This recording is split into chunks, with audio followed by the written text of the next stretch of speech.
Imaginez que tu es le favori du roi le plus puissant d'Europe. Beau, jeune, admiré par tous à la cour, et que tu tiens dans tes mains une lettre signée de la propre main de la reine d'Angleterre qui se termine par ces mots « Le mien appartient à vous et à vous seul ». Cette lettre, ce petit morceau de papier plié, va te conduire directement à l'échafaud. Et ta tête va rouler au pied de la foule pendant que ton corps encore chaud sera éventré devant des milliers de spectateurs qui hurlent ton nom. Mais avant de mourir, tu vas regarder le bourreau droit dans les yeux et comprendre que l'amour, le vrai amour passionnel et interdit, peut transformer un homme ordinaire en légende et en cadavre le même jour. Pour comprendre comment Thomas Culpeper est devenu l'homme qui a osé toucher ce que personne au monde ne devait toucher, il faut d'abord comprendre qui il était avant de croiser le regard de Catherine Howard dans les couloirs sombres du palais de Hampton Court. Thomas n'était pas un noble de haut rang, pas un duc aux terres immenses, pas un homme de guerre couvert de cicatrices et de gloire. Non, Thomas Culpeper était quelque chose de beaucoup plus rare et de beaucoup plus dangereux dans l'Angleterre de 1540. Il était le genre d'homme que le roi Henri VIII aimait avoir près de lui, très près de lui, dans cette intimité presque troublante que les monarques réservaient à leurs favoris les plus précieux. Il faisait partie des gentilshommes de la chambre privée du roi, ces hommes qui voyaient Henri dans ses moments les plus vulnérables, qui l'habillaient le matin, qui le déshabillaient le soir, qui écoutaient ses plaintes sur sa jambe purulente qui sentait la mort et qui le divertissaient quand l'ennui royal menaçait de se transformer en rage meurtrière. Les contemporains décrivaient Thomas comme étant exceptionnellement beau, avec ce genre de beauté masculine qui ouvre toutes les portes et qui fait tourner toutes les têtes, hommes et femmes confondus. Et dans une cour où l'apparence était tout, où un sourire pouvait valoir un domaine et où un regard soutenu pouvait signifier une alliance politique, Thomas savait exactement comment utiliser son visage et son charme naturel pour grimper les échelons glissants du pouvoir Tudor. Mais il y avait autre chose chez lui, quelque chose de plus sombre que les chroniqueurs de l'époque mentionnaient à demi-mot, quelque chose qui ressemblait à une violence contenue, à une arrogance qui frôlait imprudence, comme s'il savait qu'il était protégé par la faveur royale et que cette protection le rendait intouchable. Il y a des rumeurs, jamais complètement prouvées, mais jamais complètement dissipées non plus, selon lesquelles Thomas aurait violé la femme d'un garde-parc dans le parc de Durham et qu'il aurait ensuite tué un villageois qui avait essayé de l'arrêter. Et ces rumeurs circulaient dans les tavernes de Londres et dans les antichambres du palais, mais personne n'osait vraiment les répéter trop fort, car Thomas était l'homme du roi, et toucher l'homme du roi, c'était toucher le roi lui-même. En 1540, quand Henri VIII a décidé d'épouser sa 5e femme, après le désastre humiliant de son mariage politique avec Anne de Clèves, qu'il trouvait physiquement repoussante, il a jeté son dévolu sur Catherine Howard, une toute jeune fille de 19 ans à peine, nièce du puissant duc de Norfolk, une créature fragile et jolie qui avait passé son adolescence dans la maison chaotique et mal surveillée de sa grand-mère la duchesse d'Oyer, où les jeunes filles et les jeunes hommes se mélangeaient librement dans les dortoirs laniers, et où Catherine avait déjà eu au moins 2 liaisons amoureuses avant même de rencontrer le roi. Henri était fou d'elle, complètement aveuglé par cette dernière illusion de jeunesse et de passion que Catherine semblait lui offrir, et il l'appelait sa « rose sans épines », ignorant complètement que sa rose avait déjà été cueillie plusieurs fois et qu'elle était sur le point de se tourner vers quelqu'un d'autre, quelqu'un de jeune, quelqu'un de beau, quelqu'un qui n'avait pas un ulcère purulent à la jambe et qui ne pesait pas plus de 150 kilos. Ce quelqu'un, évidemment, c'était Thomas Culpeper, et quand leurs regards se sont croisés pour la première fois dans les appartements royaux, quelque chose s'est allumé entre eux, quelque chose d'instantané et de dévastateur qui allait consumer leur vie entière en l'espace de quelques mois à peine.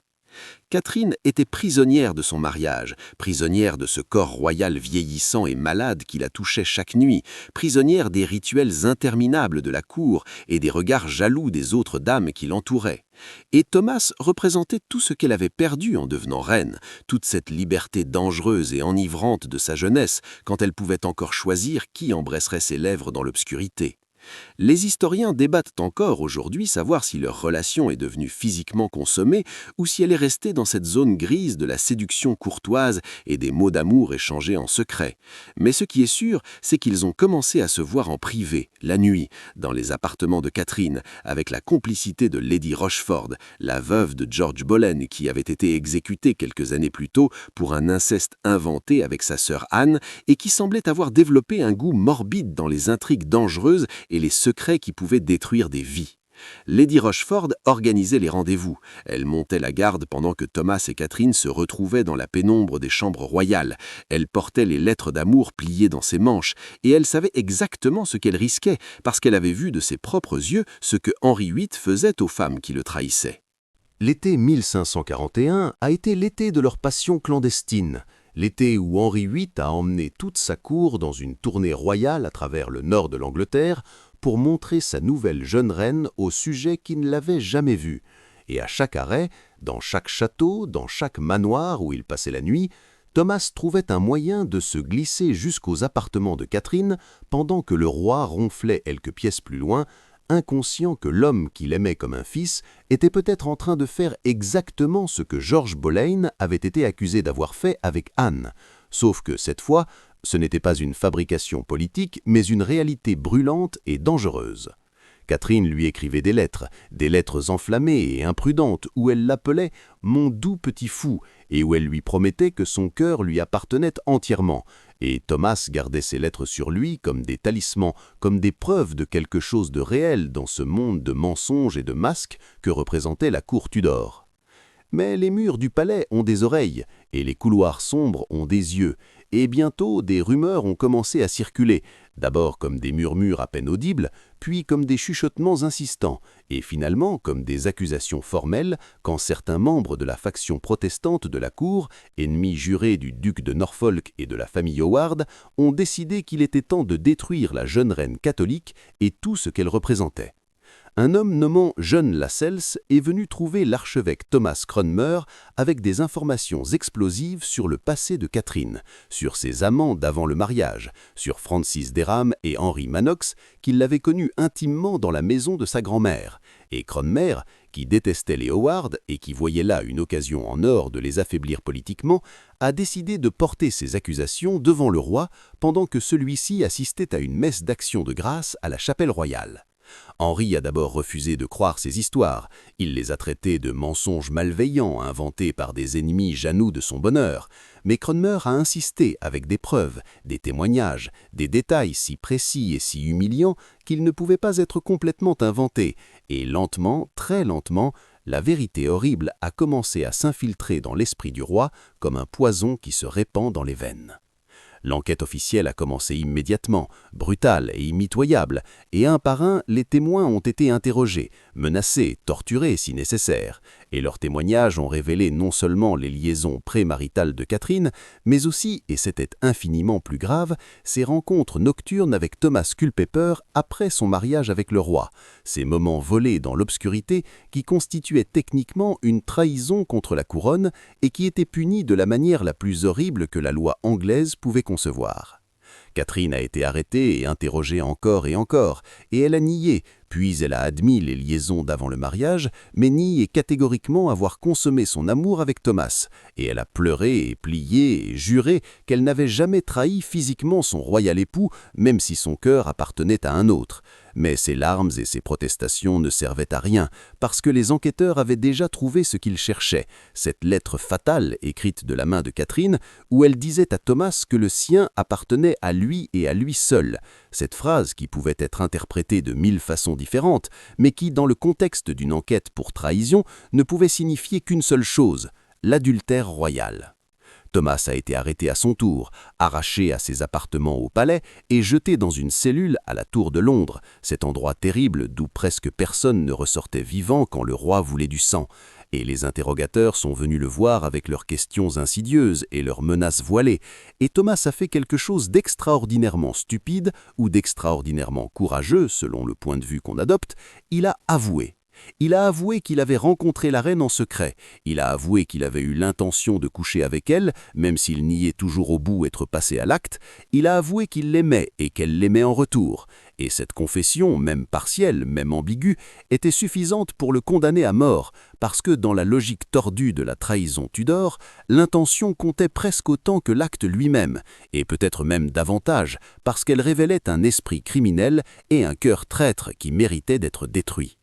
Lady Rochford a été arrêtée également, et elle est devenue folle dans sa cellule, complètement folle, hurlant et riant et se battant la tête contre les murs, et Henri a dû faire passer une loi spéciale au Parlement pour permettre l'exécution d'une personne mentalement dérangée, parce que selon la loi anglaise, on ne pouvait pas exécuter quelqu'un qui n'avait pas la toute raison. Mais Henri voulait du sang, tout le sang, et il allait l'avoir. Le procès de Thomas Culpeper a été une mascarade judiciaire, comme l'Angleterre Tudor en avait l'habitude, un spectacle soigneusement orchestré où le verdict était connu d'avance et où les juges n'étaient là que pour apposer leur signature sur un document de mort déjà rédigé dans les moindres détails. Francis Derham, l'ancien amant de Catherine de sa jeunesse à la maison de la duchesse d'Oyer, a été jugé en même temps que Thomas, et les deux hommes ont été condamnés à la mort complète réservée aux traîtres, cette mort horrible qui combinait la pendaison, l'éviscération et le démembrement dans un ballet macabre conçu pour terroriser la population et pour rappeler à tous que toucher ce qui appartient au roi, c'était signer son propre arrêt de mort de la manière la plus atroce imaginable. Le 10 décembre 1541, Thomas Culpeper et Francis Derham ont été emmenés à Tyburn, ce lieu d'exécution publique situé à l'ouest de Londres, où les foules se rassemblaient par milliers pour assister au spectacle de la justice royale en action, et l'atmosphère était celle d'une fête morbide, avec des vendeurs de nourriture et de boissons qui circulaient dans la foule et des enfants perchés sur les épaules de leurs parents pour mieux voir le sang couler. Derham est mort en premier, et sa mort a été exactement aussi horrible que la loi le prévoyait. Il a été pendu jusqu'à ce qu'il soit presque mort, mais pas complètement, puis coupé encore vivant et étendu sur une table, pendant que le bourreau ouvrait son ventre avec un couteau et tirait ses intestins devant ses yeux, et les chroniqueurs disent qu'il a hurlé jusqu'à ce que sa voix se brise, et que son cœur encore battant soit arraché de sa poitrine et montré à la foule qui rugissait son approbation, et seulement après tout cela, son corps a été découpé en quartiers qui seraient exposés aux quatre coins de la ville comme un avertissement permanent. Thomas a regardé tout cela depuis l'échafaud. Il a vu ce qui aurait dû être son propre destin si le roi ne lui avait pas accordé cette grâce finale. Et quand son tour est venu de monter les marches et de s'agenouiller devant le billot, il était pâle mais calme, presque serein, comme un homme qui avait déjà accepté sa mort et qui voulait maintenant la rencontrer avec dignité. Il a fait un discours court devant la foule, comme la tradition l'exigeait, et il a déclaré qu'il méritait sa mort et qu'il priait Dieu de pardonner ses péchés. Mais il n'a pas mentionné Catherine par son nom, et il n'a pas donné aux spectateurs les détails sordides qu'ils espéraient entendre. Et peut-être que ce silence était sa dernière manière de la protéger, sa dernière déclaration d'amour pour cette femme qui l'avait conduit à sa perte. Le bourreau lui a bandé les yeux et Thomas a posé sa tête sur le billot qui était encore mouillé du sang de Derham et la hache est tombée une seule fois, proprement, et la tête de Thomas Culpeper est tombée dans le panier de paille pendant que son corps s'affaissait sur le bois et que la foule poussait ce rugissement animal qu'elle réservait au moment de mort spectaculaire. Catherine Howard a survécu à Thomas de 2 mois exactement. 2 mois qu'elle a passé prisonnière à Sion House, puis à la Tour de Londres, où elle attendait son propre rendez-vous avec l'échafaud. Et les témoins racontent qu'elle a demandé qu'on lui apporte le billot dans sa cellule pour qu'elle puisse s'entraîner à poser sa tête correctement parce qu'elle voulait mourir avec grâce et ne pas donner au roi la satisfaction de l'avoir paniqué à la dernière minute. Le 13 février 1542, elle a marché jusqu'à l'échafaud sur Tower Green, où sa cousine Anne Boleyn était morte 6 ans plus tôt, et elle a fait un discours tremblant où elle a admis qu'elle méritait sa mort pour avoir offensé le roi et Dieu, et puis elle s'est agenouillée et elle a posé sa jeune tête sur le billot, et le bourreau a frappé, et c'était fini, toute cette passion et toute cette jeunesse et tout cet amour interdit réduit à un corps sans tête qu'on a jeté dans une tombe anonyme à la chapelle Saint-Pierre-aux-Liens.